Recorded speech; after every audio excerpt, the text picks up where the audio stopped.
Godina Arsii Bahaa Aanaa Sirkaa keessatti murni bilxiginnaa maqaa gibira humnaa olii kaffaluu diddan jedhuun qonnaan bultoota jumlaan mana hidhaatti guuruun hiraarsaa jiraachuun ibsame.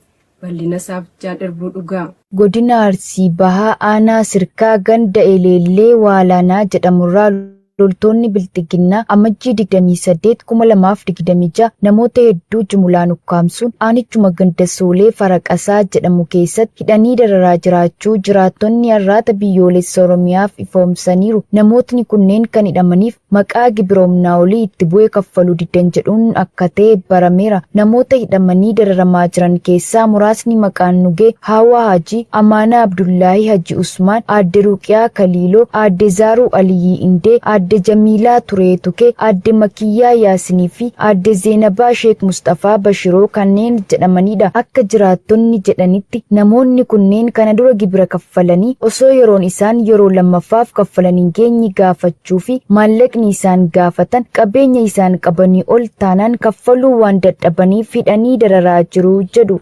Godina Bahaa Shaggar Aanaa Boosat gandoota garaagaraatti hidhattoonni bilxiginnaa horii uummataa saamanii nyaachuu fi mana hawaasaa gubuu jabeessanii itti fufan. Guutuu gabaasichaaf Jaalamansiis Kaayyoo. Bahaa Shaggar Aanaa Boosat gandoota garaagaraa keessatti hidhattoonni biltsiginnaa horii uummata nagaa saamuun qalanii nyaachuu fi mana jireenya namoota nagaa gubuu jabeessanii akka itti fufan jiraattonni har'aata biyyoolessa Oromiyaatti himan. Hidhattoonni biltsiginnaa naamusa dhabeeyyii fi sirna dhablummaa barsiifamuun maqaa sakattaa waraana bilisummaa Oromootiin gandoota garaagaraa kanneen akka Qaawwaara Mirqasaa, Nuuraa Heeraa, Gujaa fi Qacaacullee, Bootti Xiyyoo, Sifaa Battee, Araarsoo Beeroo, Boosee Dachee, Ruqeecha Boqoree fi kanneen biroo hafan keessa hooman hidhattoota badii kanaa bobba'uun uummata nagaa halkanii fi guyyaa itti duuluun nageenya isaanii booressaa akka jiran jiraattonni eeruun sababa kanaan miidhaan garaagaraa irratti raawwatamaa akka jirus dubbatu. Haaluma kanaan ganda Qaawwaara Mirqasaa bakka addaa Garbii jedhamutti horii namoota nagaa siyaasarraa walabataan maqaan isaanii obbo Jiroo Hajii Rabbuu Jiraa jalaa fudhachuun re'ee lama yoo qalatan ganda Boosee Dachee bakka addaa Inqooftutti immoo manguddoo tokko jalaa re'oota 3 tikse ari'anii saamuun qalatanii akka nyaatan eeruun uummata gandichaas kanneen bakka addaa Waacuu, Garrii, Barruu fi kanneen biroo qabeenya isaanii irratti doorsisuun dhokatanii harka duwwaa akka goodanan taasisaa jiraachuus jiraattonni eeraniiru. Ittuma fufuun aanaadhuma kana ganda Sifaa Battee bakka addaa Battee jedhamutti mana uummata nagaa siyaasa keessaa hin qabne maqaan isaanii obbo Muttaaroo Obsee jalaa mana lama qabeenya waliin barbadeessuun obbo Kadiiroo Gariisoo jalaa immoo re'ee lama qalatanii akka nyaatan keessa beektonni himuun gocha kana kan raawwatee raawwachiisaa jiru dhaabbata Haaper Awaash kan ilmaan Oromoo buqqisuun hidhattoota hedduu qubachiisee fi addatti immoo jala deemaa garboonfataa waggaa hedduu kan ta'e milishaa maqaan isaa Muhammad Ugoo akka ta'e ifoomsaniiru.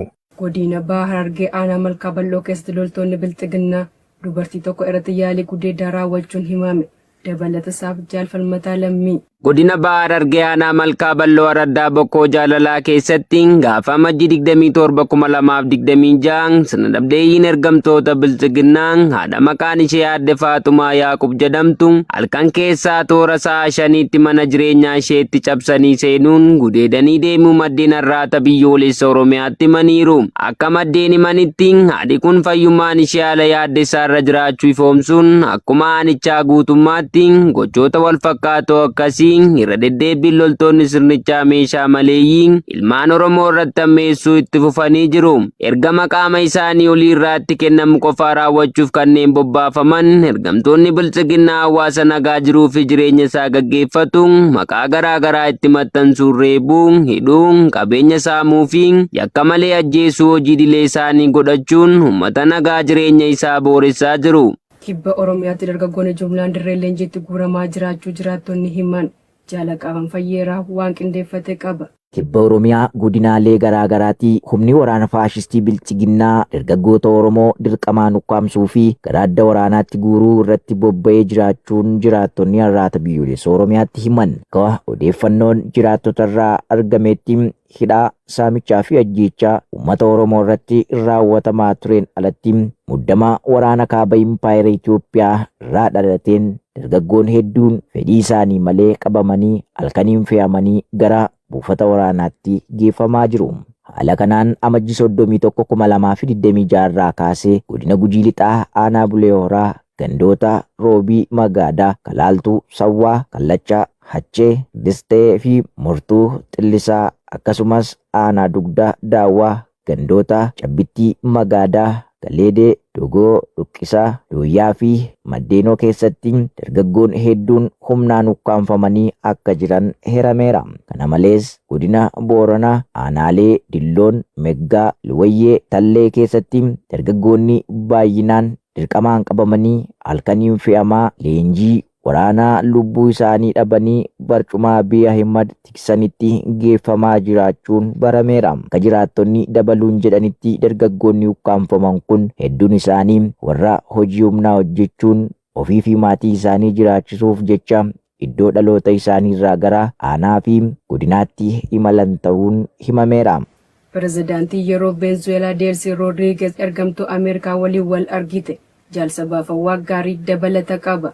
Mootummaan Venezuelaa hariiroo biyyoota lamaanii bara 2019 addaan cite suuta suutaan eegaluu isaaniitiin pirezidaantiin yeroo Delcy Rodriguez ergamtuu Ameerikaa Laura Dooguu waliin wal arguun ishee ibsameera. Mootummaan ibsa wiixata kaleessaa baaseen walga'iin kun masaraa pirezidaantii Miraflores keessatti kan raawwatame yoo ta'u ajandaa hojii Rippaabilikaa Boolivaariyaa Venezuelaa fi Ameerikaa gidduutti mari'achuu irratti kan xiyyeeffate ta'uu ibseera. Akka ibsichi jedhutti obboleessi Rodriguez pirezidaantiin mana maree biyyaa George Rodriguez ministeera dhimma alaa Yival Giil waliin walga'ii kana irratti hirmaatan. Dooguun dhuma torbee darbee Giil waliin erga gara Kaaraakas dhuftee booda wal argitee turte. Mootummaan Venezuelaa fi Ameerikaa dhimmoota fedhii biyyoota lamaanii marii dippiloomaasii fi bu'uura wal kabajaa fi seera addunyaatiin furuuf fuulduratti irratti tarkaanfachuuf ka'aniiru jedha ibsichi. Jijjiirama siyaasaa wal duraa duubaan dhufu walga'iin kun kan geggeeffame erga wal dhabdeen biyyoota lamaanii ji'ootaaf cimee ture booda. Ameerikaan baatii darbee pirezidaantii Venezuelaa Nicolas Maduro butuun jijjiirama siyaasaa wal duraa duubaan kan kaase yoo ta'u kunis Rodriguez pirezidaantii yeroo ta'uun kakachuu seera boba'aa Venezuelaa irratti fooyya'insa ragga'uu fi hidhamtoonni siyaasaa tokko tokko gadhiifamuu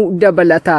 Rodriguez Ameerikaa waliin hariiroo idil addunyaa madaalawaa fi kabajamaa barbaadaa akka jirtu kan himte yoo ta'u pirezidaantiin Ameerikaa Doonaald Tiraamp ammoo hariiroon mootummaa yeroo waliin qaban haala gaariin tarkaanfachaa akka jiru dubbataniiru. Gootichi waraana bilisummaa Oromoo zoonii lixaa godina Matakkal aanaa Bulanii fi jajjabeen zoonii Kibbaa Oromiyaa godina Arsii Bahaa aanaa Asaqoo keessatti tarkaanfii jajjabaa waraana murna garboonfataa irratti fudhateen injifannoo cululuqaa galmeessee jira. Haaluma kanaan irreeffiiwwan saba cunqurfamaa waboon zoonii lixaa engada jechuun gurraan dhala tokko 2026 godina Matakkal aanaa Bulan ganda Yilaayii bakka addaa Laga Warqee jedhamutti humna diinaa irratti tarkaanfii gurguddoo fudhachuun du'aa fi madoon adabee meeshaa waraanaa qawwee AKM 2 hidhannoo waliin rasasa AKM 500 fi boombii F1 4 irraa hiikuun mooraa qabsoo bilisummaa Oromootiif galii godhee jira. Ittuma fufuun jajjabeen waboo zoonii Kibbaa Oromiyaa guyyuma dheengaddaa ganama barraaqaan loltoota biltsiginnaa maqaa sakattaa